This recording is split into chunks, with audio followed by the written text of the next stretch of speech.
see if it works. Oh, I think we're live. It says the broadcast is live. So there we are. Hello, everyone. I think most of you know me. I'm Catherine Gallagher from the Entrepreneur Club Tunbridge Wells. And today I have got the lovely Toby with me from Albion Foods. I'm very excited to meet Toby. I've put in a few orders with Albion, and they've been very good. So, and I've just been hearing lots of good things about what they're up to. So I thought it would be a good opportunity to meet Toby today, try out this whole live interview thing on Facebook, and yeah, just find out a little bit more about a local business and what they're doing in the face of this crisis. Oh, Toby, you've disappeared. You're back. You disappeared for a second. Yeah, what you're doing as a company in the face of this, the current crisis, and how you've reacted. So can you, we'll wait a minute just before we get started, just because we'll see if there's other people that want to join, because it's only just gone 12 o'clock. I did, yeah, your camera went. So we'll give it a minute. I think there's a couple of people watching, so thank you very much for watching. If you can, post a comment, say hello, so I know who you are, because I can't actually see who you are. Now I've lost sound. You lost it. I can see you. I'm going to turn that off there. Can you see me? I can see you. I can hear you. I can hear you, Toby. Can the people, you can't hear me? Okay, well, all the best laid plans and all that. Just see whether it's coming up on here. I think it's might be the internet connection. Oh, it does say it's showing us live on my Facebook page. So hopefully we're still there. No, he's gone. Oh, hi, Sue. Hello, Kate. You can hear both of us. Oh, Toby's gone all lopsided. Right, wait, add to stream. I'm adding you to stream. I've got you back. Yep. Lovely. Perfect. Well, that was fun. Sorry about that. No, that's all right. What I hadn't considered was that my little one is actually doing a musical bumps class downstairs on a live stream as well. So that's probably not going to help matters, but yeah, I think they're finishing soon anyway. So cool. So we've got Sue and Tina and Kate are watching at the moment, and we've got another one, someone else. Brilliant. Well, let's get started then. So yeah, Toby, could you tell us a little bit more about Albion? What were you up to before all of this happened as a business? We set up about 3 years ago, and normally we supply around about 2,000 restaurants, hotels, pubs right across the southeast and into central London. Big product range. We deal with milk and cream, eggs, butter, about 500 different cheeses, all sorts of charcuterie and cooked meats, all sorts of olives, big range of larder ingredients, everything from flour and sugar and oil and vinegar through to really kind of specialist ingredients, a little bit of frozen, some fresh produce. And yeah, we run about 50 vehicles from the site in Tunbridge, delivering 7 days a week to round about 2,000 restaurants, pubs and hotels. So business has been growing very well for the last 3 years, pretty much all kind of word of mouth and recommendation. Brilliant. Thank you. And so what went through your head when all of this, when the COVID struck? I think for most people in the industry, we imagined it was going to be difficult, but I don't think anybody had thought it would be quite as life-changing as it's been. The industry hospitality just stopped pretty much overnight. So we went from being really busy, really busy, to waiting for the phone to ring in the space of 24 hours. So we lost around about 90% of our business in a 24-hour period. And obviously 120, 130 people on the payroll here at Tunbridge. So we had to do something pretty quickly.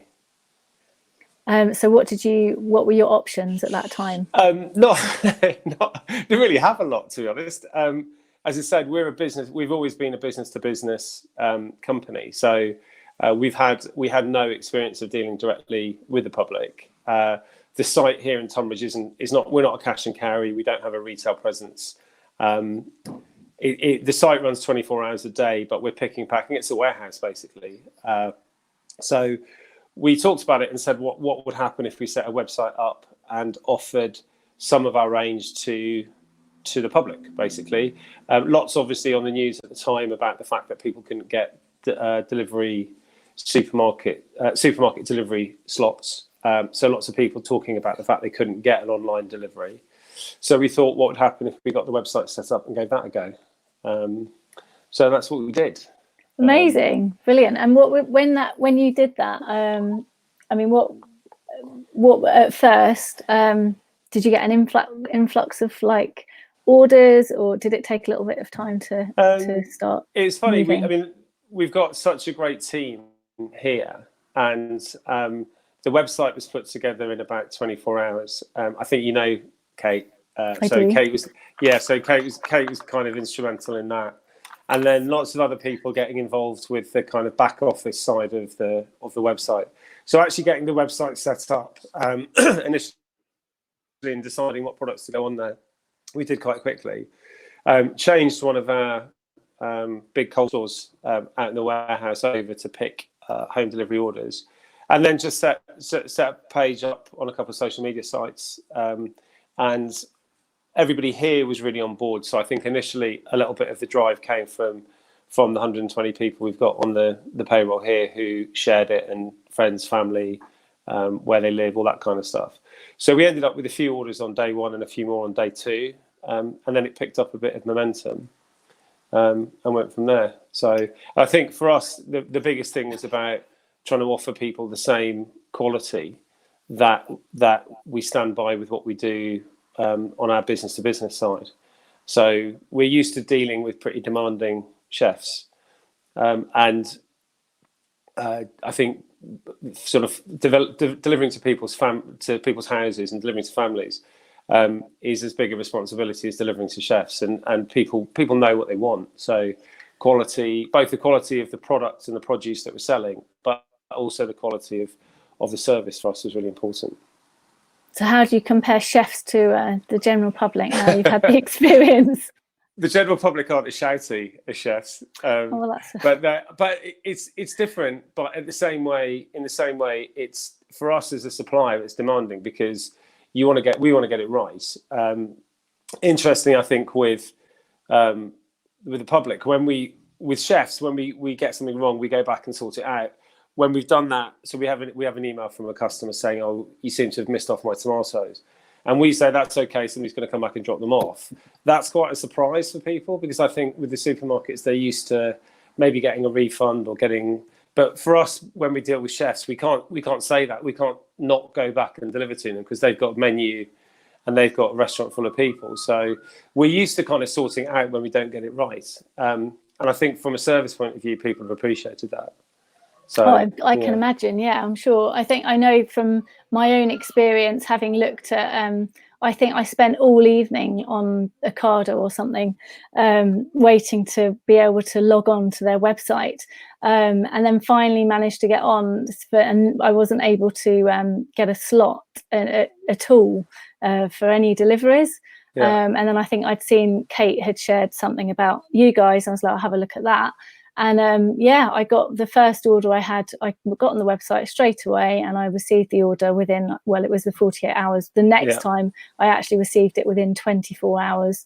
It's been amazing, really. I think for us, the website, because the website started off as a kind of out of the box thing, I mean, there's a huge amount of work that's gone into it to making it look like it looks.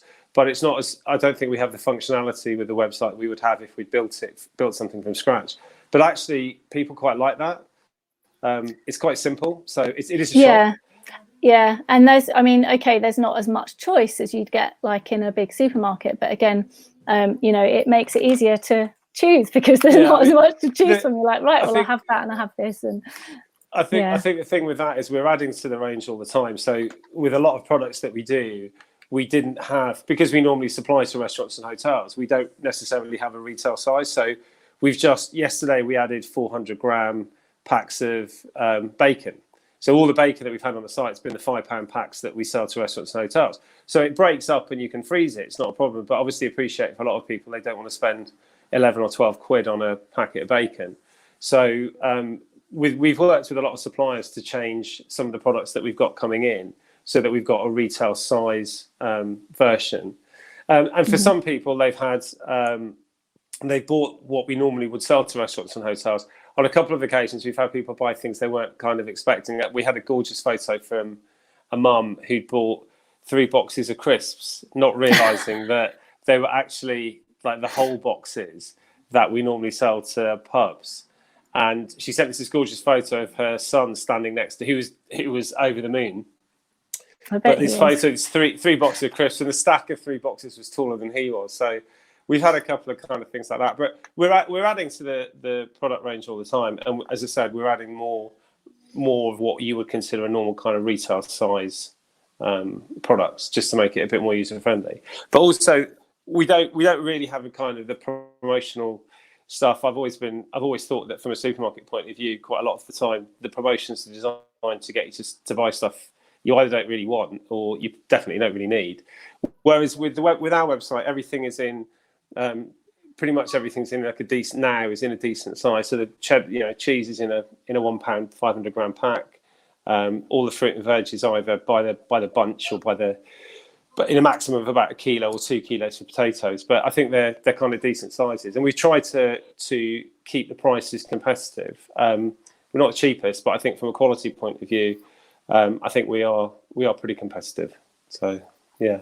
And do you think it's going to change the shape of what you do moving forward as a business? Like, what's your plan coming out of this in terms of the other side? That occupies a lot of my time. At the moment, I don't know. I think it's a little bit early to tell. We've got some scale with the direct-to-consumer business with home deliveries. Whether that's sustainable or not, when people have complete choice, when they are going back to the supermarkets in the numbers they were before, if they do, when the supermarkets kind of get caught up in terms of delivery slots available. The question for us is whether people will still want the service we're offering at all, and if they do want it, do they want it in sufficient numbers that make it viable for us as part of the business? I think hospitality is going to take a huge amount of time to get back to normal, if it ever gets back to where it was before at all. We're still dealing with lots of trade customers, almost all of whom have changed. Well, they've all changed in some way what they're doing. So some of them haven't reopened. Some of them probably won't ever reopen. Lots of them that have reopened in one form or another are doing something completely differently from what they were doing before.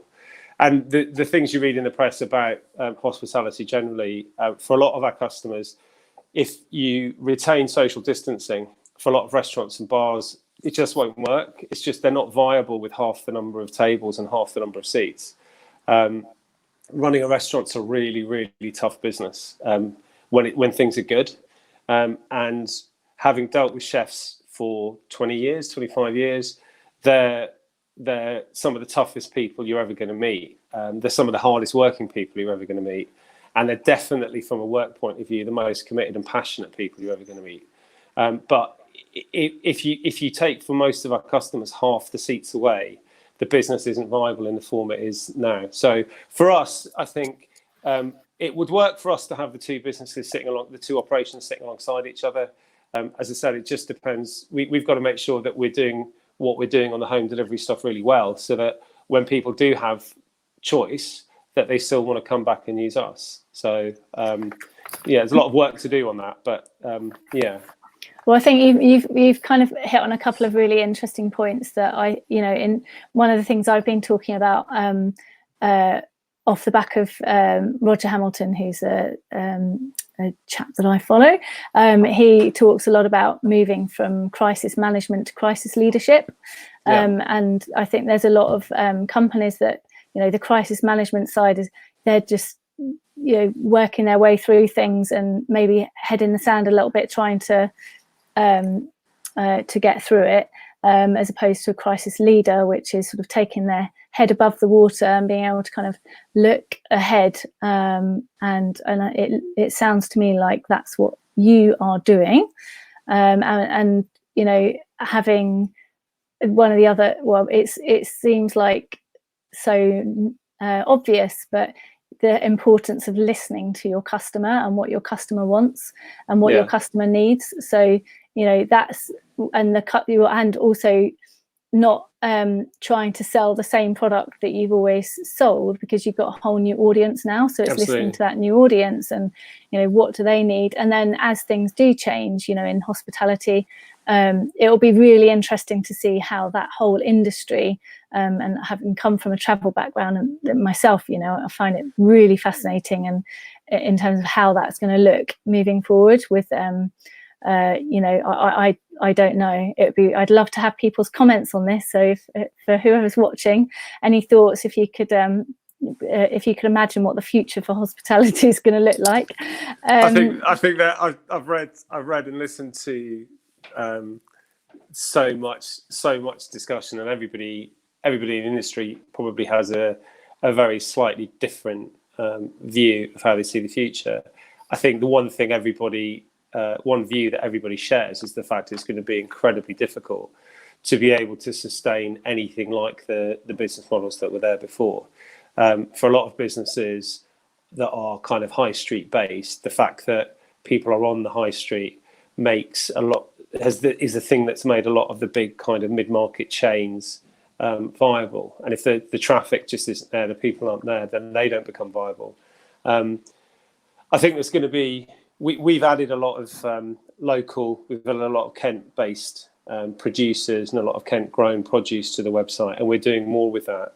One of the things I've seen people do this before with online marketplaces for local produce, and the problem when I've seen it before one of the problems is that I think it's always been seen as not nichey, but it's expensive. So for a family, there is, I think, with a lot of people, a desire to buy locally and a desire to support local producers, growers, farmers. But at the same time, there's the reality of, well, if it is 2 or 3 times the price that it is in supermarket, then the principle's great, but the reality is slightly different. So the conversations we're having with local growers, farmers, producers is about how do we make that more viable. And for us, the easy thing there is just the supply chain, the fact that we're picking up, so the cream we're selling on the website comes from a farm at High Halden. We pick up from the farm 3 times a week. There's no middlemen. I had the conversation with them before we started about what the viable price is. They basically, when we first started dealing with them a couple of weeks ago, they were throwing the cream away. And so I said, okay, we'll take all the cream and we can sell all the cream, but okay, how much do you want to pay? Well, how much do you want to sell it for? Because I don't want to do this for a week or a month or 3 months. If it's going to be sustainable going forward, I don't want to get to a point in 3 months' time when you say, I can't sell you the cream anymore because I've been selling it to you to save throwing away. So what's the commercial price of cream from you? And then we'll see whether that works or not. So that's the price we agreed on. We put our markup on, we put it on the website, and it's selling. So from my point of view, this whole time now with the retail business is about trying to put something together which is sustainable going forward, and has some, from an economy and from a community point of view, has a bit of value as well. Because then I think people have more invested. There's a little bit of selfishness behind that, because it makes us more attractive and we're likely to retain more loyalty from people if they've got that connection. And they know where what we're selling is coming from. The cauliflowers we've got are from just outside Broadstairs, as are the potatoes. Strawberries are from Goudhurst. Asparagus is from Goudhurst. We've got cheese from the producers that are producing from Winterdale Shore. So there's lots of things like that. There was obviously lots of things that that we can't get, and then we have got all sorts of lovely stuff on there. But the more that we can get from local producers, if it works and it's workable for us, then I'm all for that, definitely. Well, that is brilliant, and music to my ears. And I think if the more we can, and I think people are really interested in the provenance of food. Absolutely. Where people want to know where things are coming from. They want to know, and even maybe not so relevant in this area, but it is if you're buying produce from further afield. How people are being treated. I know you mentioned your own team, and I think that's a big factor in why you've managed to come out of this. You're leading your way through this, is because it sounds like you really care about your staff, and you've looked after the people that work for you. Sorry to interrupt. When we first talked about doing this, I think we didn't have anybody that kind of said, can you not just furlough us? Can we not just go home and come back in 3 months? Everybody was on board, and I don't know, it's difficult doing what I do when you do it kind of all day, every day, to appreciate quite how much, certainly to express the right level of appreciation for how much everybody here has kind of put in. You've got guys that are used to delivering to restaurants and pubs and hotels, now dealing with the public face to face. And the reaction and the comments we've had back from customers on our driver team has been universally amazing. It's just, and you've got, some of these guys are going out with sort of 16 or 18 or 20 deliveries on, are literally taking all day. And that they've stopped and had a chat with people, and they've just, they've kind of made the most of the situation. We've had all sorts. We've had cakes brought back. We've had biscuits. I'll work on my cake making. So just not too much of a subtle thing, but we've had. I think that everybody here, as I say, has been absolutely brilliant, and everybody's I think that everybody feels kind of invested in what we're trying to do as well, which for me has always been a big part of it. So even more so now, I think when you put people under a bit of pressure, you kind of find out what they're really like, not intentionally, but because of the situation. People have come up trumps here, definitely. And it's that sense of community that within the business, beyond the business, and really beyond the business, because what I also really wanted to talk to you about is what else you're doing in terms of giving back. So I noticed when I've put in my orders, I'm making a £2.50 donation, didn't really think anything of it. And then noticed Kate was asking about charities for donations, and I mentioned someone that I know. The next thing I know, you guys have donated £1,000 to them, which is absolutely phenomenal, and just so cool. So can you tell me a bit more about that? It's one of these odd things where it's really nice to be able to give money away when it isn't really yours. So that has an extra nice kind of feeling to it. When we first talked about setting the website up, we were aware that normally, particularly now, that because people aren't going to the supermarket, there's an issue with, particularly with food banks, getting hold of the basically the products they are normally working with and distributing. And because we don't have the functionality on the website to make it an option whether people can add a food bank donation or something like that, when we talked about it, we said, why don't we do a delivery charge? We need something. The delivery charge actually mainly covers the big brown paper bags that we put the orders in. They're quite they're great. I really like those. But they are quite expensive. So the £2, so the £5 delivery charge on every order, £2.50 of it effectively covers the cost of that. The other £2.50, we said, okay, let's give that away. And let's not really give people an option. I mean, we're pretty upfront that there is a £5 delivery charge on every order. We're pretty upfront that half of it we're going to give away. And then we said, how do we decide where to give it? And initially it was, let's divert as much of the money as we can to food banks, particularly. And then also basically projects and initiatives that are in one way or another related to COVID-19. And so that was the first thing. And then it was just a conversation in the office about who and where the money went.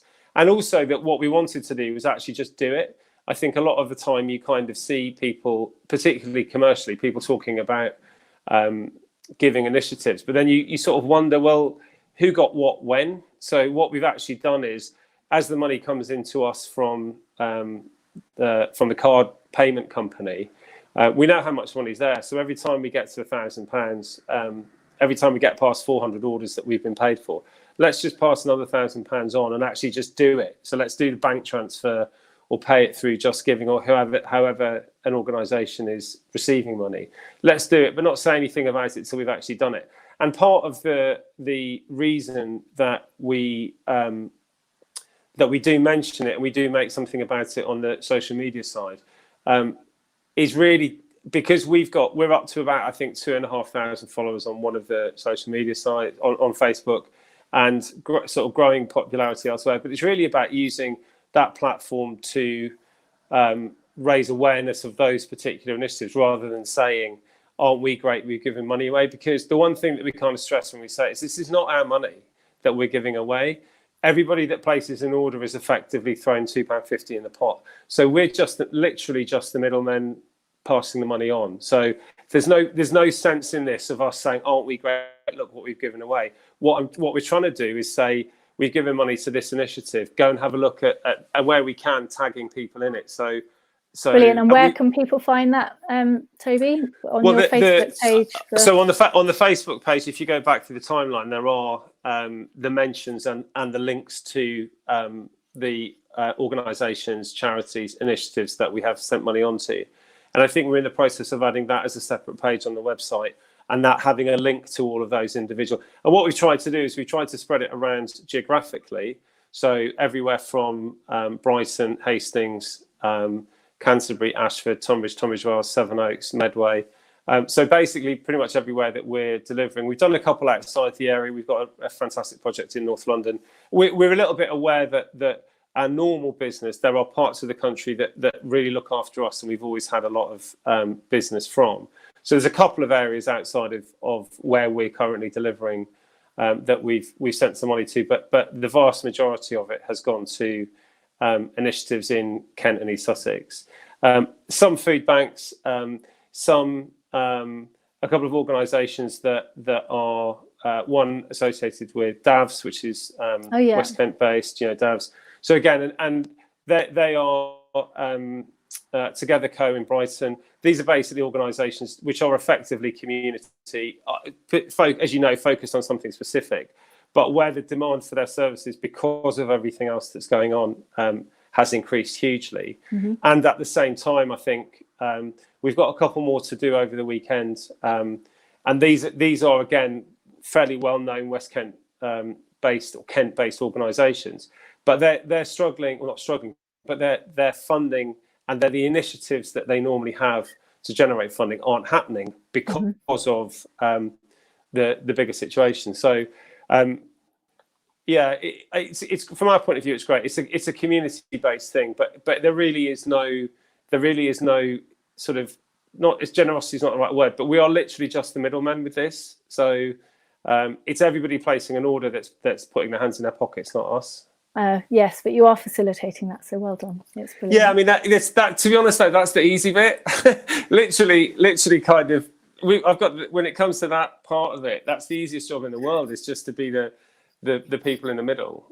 As I said, it's everybody else, and also kind of aware that for all of the organisations that we are sending money to, they are in every instance working under incredible pressure in really difficult times, but doing amazing things. So it's nice to be able to do something. Yeah. Brilliant. And we've got a few comments here, so I just wanted to share those. One from Kate, who says that we'll be adding a charity page on the website with links to them. There we go. Cool. I guess on that point, do you, for people that are watching now, maybe pop in, would it be a charity that you know locally that you think would be a good yeah, definitely beneficiary? We've had absolutely. We've had a few of those. And again, we've had a couple of the initiatives and the charities that we supported. We've had. Oops. Oh, that's me. You fell over. We've had sort of 2 or 3 people mention the same. So a couple of these have come from kind of multiple places. But yeah, absolutely. If you do have something that we should know about, then let us know. Please do. Brilliant, thank you. And Tracy has said Albion have been great. Had 3 deliveries, and a problem with eggs was sorted within hours. So customer service is great so far. Cool. And she says, love the fact that you negotiated a commercial price when offered discounted goods. Yes, that is really, really good. Well, that's about it being sustainable. Yes. As I said, we're being commercial about it right now. We're not making any money out of this at the moment. But you look at it from my point of view. I look at it and say, actually, if you can make this the right scale, we don't want to take over the world. We know how many orders we're capable of handling. If you can do that number day in, day out, then it's viable for the future for sure. But in order to do that, as I said, the relationships with suppliers have to be commercial and they have to be sustainable as well. There's no point in trying to make a little bit of money in the short term. That's not from Albion's point of view. That's not what Albion's about with our normal trade business anyway. It's about long-term partnerships with restaurants and hotels and pubs. And I say it to everybody from a new customer point of view. We never make any, as a business, we never make any money out of somebody's first order. We probably start making a profit from them as a customer after a month or two. And the only way the business is sustainable is if they're still a customer in a year or two's time. This is on the trade side. And that relationship from a supplier point of view is the same. We don't have a massive, huge customer services department. We don't. We prefer buying what we know, and selling consistently good quality products, so that we don't have a load of complaints to deal with. We're not geared up to deal with hundreds of complaints. So I'd rather sell something that I know is going to be okay. And we've had a couple from a quality point of view. The only issues I think we've had a few bits and pieces with fresh produce, but that's really been about timing and deliveries, and I think we're ironing them out as we go. And we had broccoli gate a couple of weeks ago where we had, we had. I haven't ordered any broccoli from you. Yeah, no, well, we sorted that out now. But there was I think 3 or 4 weeks ago, really bad. This time of year, most of the broccoli comes from Spain. Really bad rain. And it wasn't very good, and it was very expensive. We had one day where we had a few people contacting us saying our broccoli's not very good. But those sort of things make, from my point of view, I would rather that we were buying from people that we know at prices that are sustainable. And then, like I said, for us, we've then possibly got a sustainable, viable business further down the line. Yeah, it makes a lot of sense, and I hope a lot more businesses take a leaf out of your book. I'm mindful that we've been talking for a while now, which is great. I think we could talk all day. I've got so many more questions, but so in terms of the kind of business for good aspect, and that the donation aspect, obviously that's kind of, you've mentioned how important that is for charities now. Yeah. But moving forward, as we come out of the other side of this, do you think that's something that you're going to keep in place within business?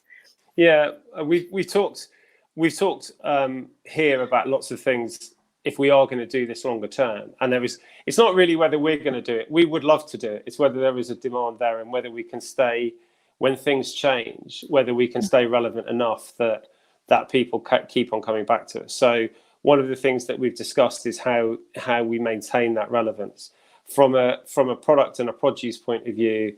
Keen that, as I said, we do more with local growers, producers.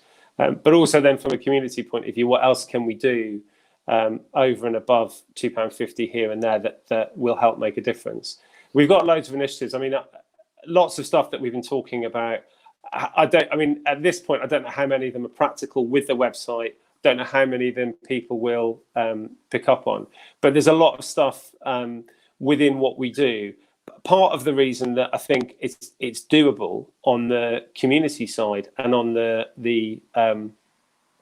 on doing work outside of our normal commercial stuff within the business is that today, and with Albion's normal trade business and with what we're doing with Albion Home, we haven't spent anything on marketing.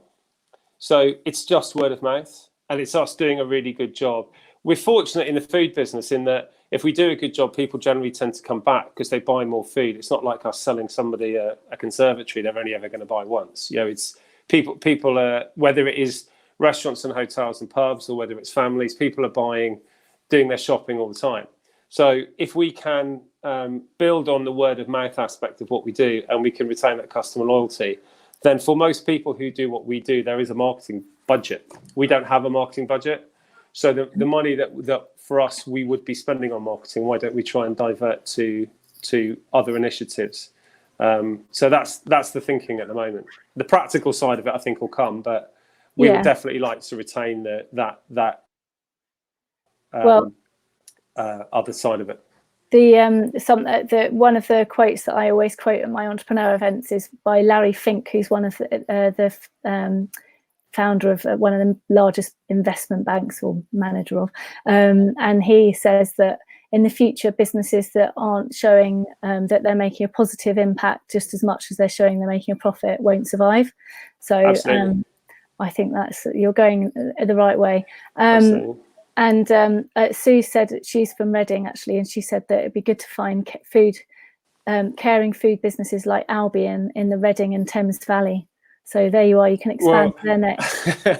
The problem that we've tried to be really careful about the geography of what we do, because we do deliver to Reading on the trade side. So we deliver to pubs and restaurants and hotels around there. But one of the things we were really careful of when we started, and I think we weren't as aggressive in trying to grow the Albion Home business when we first started, because we were just conscious from a service point of view. We have 6 weeks ago, we had collectively zero experience of this at all. So for us, but it's funny, because you imagine that if we sat down and had the conversation with a conventional marketing consultant business, that they would say, oh no, you don't do that. Oh no, you shouldn't do that. Well, we've just done it because we didn't really know any better. We've done the things that seemed logical at the time. So the Albion Home side of the business is growing. It's growing at kind of a measured rate, and we were really keen when we first started that we didn't try and do too much too quickly, because then we would end up just churning customers. And again, we've got a really high concentration of business in Sevenoaks, Tunbridge, Tunbridge Wells, Crowborough, which for us was fascinating, because I don't think we're not a face. We're not a Tunbridge business. We are a Tunbridge business, very much a Tunbridge business, but we're not because we're a business to business. We're not known in Tunbridge, so there's no reason why for most people they would ever come into contact with Albion, because we're literally just dealing with restaurants and hotels and pubs. So it was fascinating when we had this conversation about online marketing and search engines and all this kind of stuff, and actually. The reason that we think we have this concentration of business in West Kent is because people see the vans. It was literally just, we're here, we're physically here.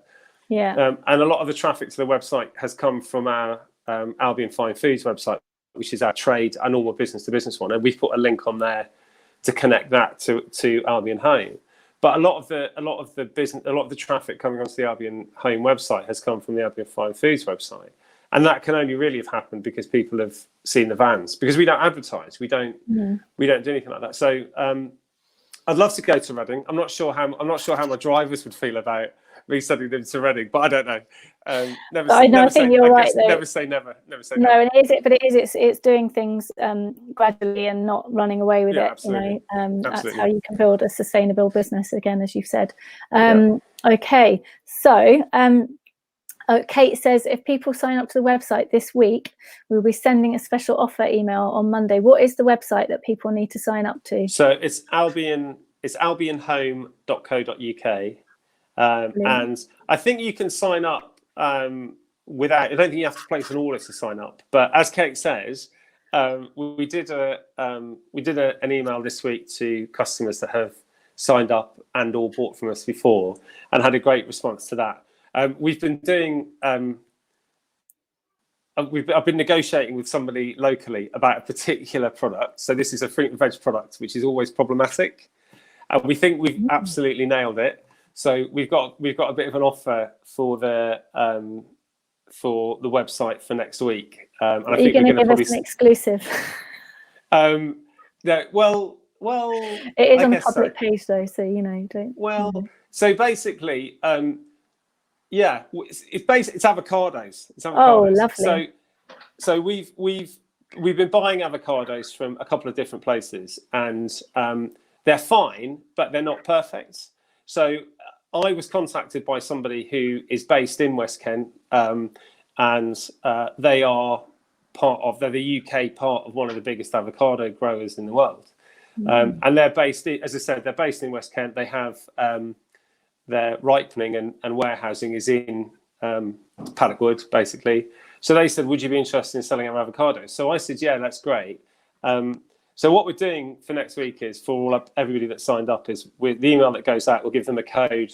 So if they place an order with us at any point next week, we're going to send them 3 free avocados. Oh, right. So, but I'm putting everything on the line here because I hope the delivery of the avocados are due in on Monday morning. They better be perfect, otherwise I'm going to be in trouble. So, but you heard it here first, folks.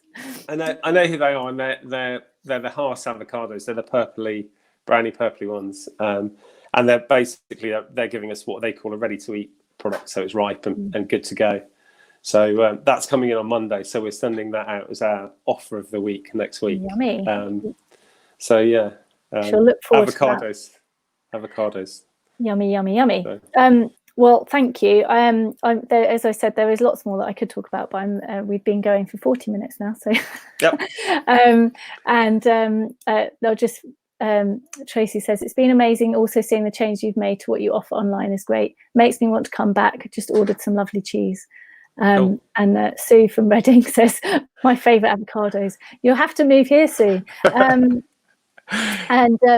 Yes. So thank you very much. I will have to get you to come and speak at one of my events. Love to. And then you can. Yeah, I've got the next one for anyone that's watching is on the 20th of May. It's going to be amazing, and there's a very, very, very strong link to Business for Good on there. Cool. Toby, if you can make that, it would be lovely to see there. And then perhaps I could pencil you in for my June one, but we'll talk about that later. So just finally, has anyone got any burning questions that they'd like to ask? If so, tap it in. Sue says, thank you, Catherine and Toby, very inspiring. Lovely, thank you, Sue. Great. Thank you.